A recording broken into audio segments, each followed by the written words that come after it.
Welcome to Provo Pop Music Connections. This is an exhibit that I've been working on with some of my fellow librarians, and if you want to come along, we'll show you what's inside.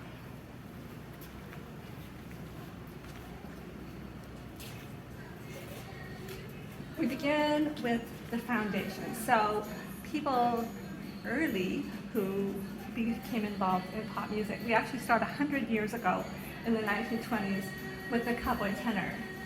So Arnold Blackmere was his name, but he was a renowned tenor, and he sang in places like Grauman's Chinese Theater, the Hollywood Bowl.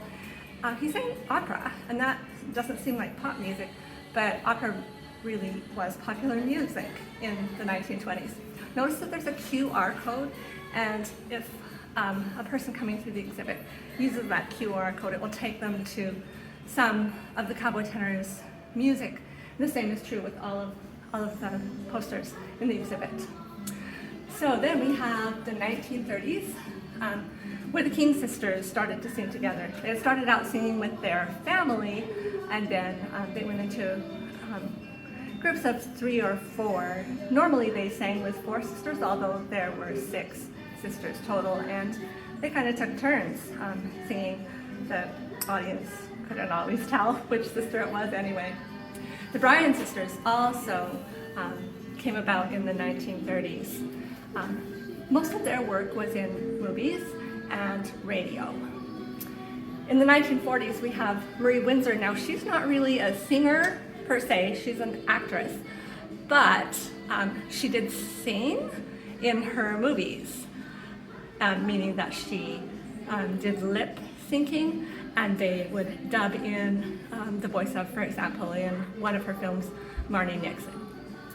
In the 1950s, we have the Engelman Trio, Carl and Bobby Engelman and Carl's wife, Jerry, who started singing as part of BYU's program bureau. When they went their separate ways, they all still stayed in show business. Carl as a Capitol Records executive, Jerry sang with the Raycon of Singers, and of course, Bobby became a part of the Lettermen.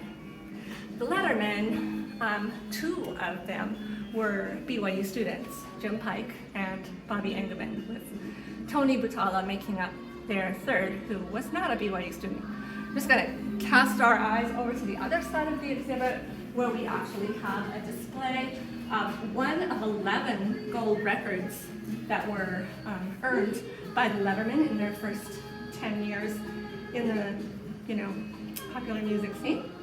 And here we have Jim Pike's Letterman sweater. So we have Jim's collection here at BYU. All right. Also in the 1960s, the King family made a comeback, not just the sisters, but with all of their children. They actually put on a benefit concert that went towards building the football stadium at BYU.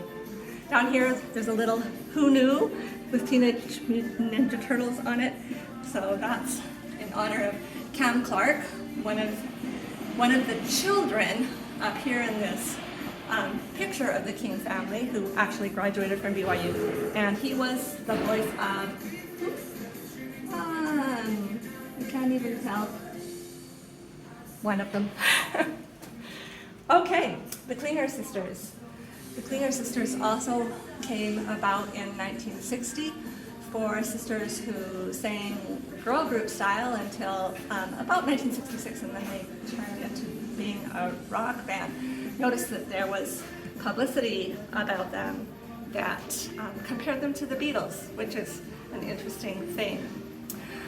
Deborah Klinger, the youngest of the 4 sisters, went on to be in a group called the Rock Flowers, and they made these dolls. Mattel made dolls to stand for each one of the Rock Flowers. Her doll persona was Lilac, and here we have a little Lilac doll spinning around for us. Also in this display case, we have the Donnie and Marie Osmond dolls, some Osmond sheet music, and some of the LPs from our LP collection here at BYU for various groups. I think there's an Imagine Dragons, Klinger Sisters, and Arcade Fire LP right there. So of course we saw the Osmond dolls. Here we have the posters that honor the Osmonds. And then of course Donnie and Marie, part of the Osmond family, that they have their own television show and have continued being very active in show business. So they are no mystery to anybody. Here we have Arcade Fire, the Canadian indie rock band. And what are their ties to Provo? Well, Wynn and Will Butler, brothers who were in the group. Wynn was the founder of the group. They are the sons of Liza Ray. She was a BYU student, and one of the King family. And Liza's mother was Louise King Ray, and actually their father was, Liza's father was Alvino Ray, who's like a really fabulous and well-known guitarist. So that is Arcade Fire's connection. All right, we're moving on to the Provo pop contemporary scene. We start with live music in Provo.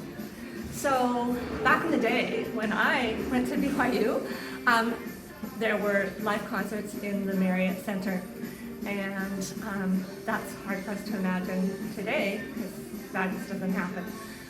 But it was a good time back then. Provo's Rude Boys, it says here. So that's the ska movement. So it talks about several of the local bands, Herschel Swim, Stretch Armstrong, and My Man Friday.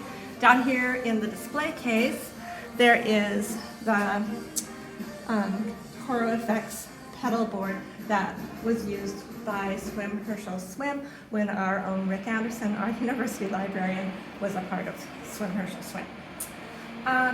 And then Provo's rooftop concerts ran from 2010 to 2019, stopped because of the pandemic. We do have a rolling display of posters that is on the Fritz right now.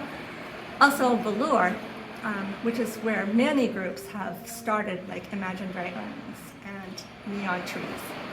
Down here in this exhibit, besides the ska things, we have things related to the Aquabats and Yo Gabba Gabba, which all originated with Provo musicians. The CD, Another Statistic, that was a rock band that started in Provo, and Elaine Bradley, the drummer for Neon Trees, played with that band as well. This section is on faith and music, so sometimes our artists are very, they include their faith, and sometimes they do the opposite. So that's what is being discussed in this set of posters featuring David Archuleta, Mindy Gladhill, and Brandon Flowers of the Killers. Here is the opportunity for our exhibit visitors to add their 2 cents.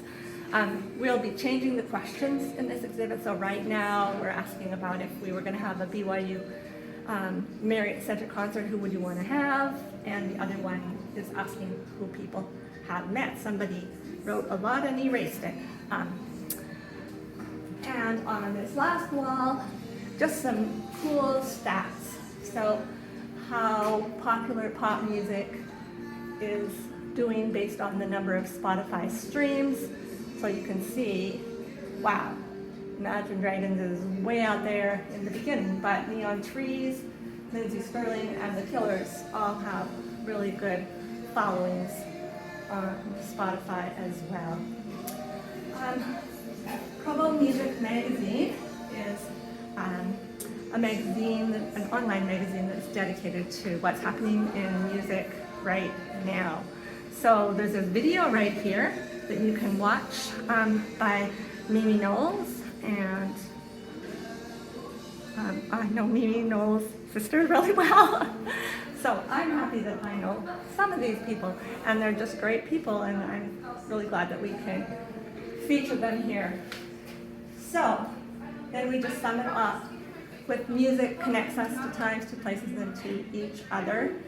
And hopefully we'll all think about how we're connected to popular music that has come out in Provo.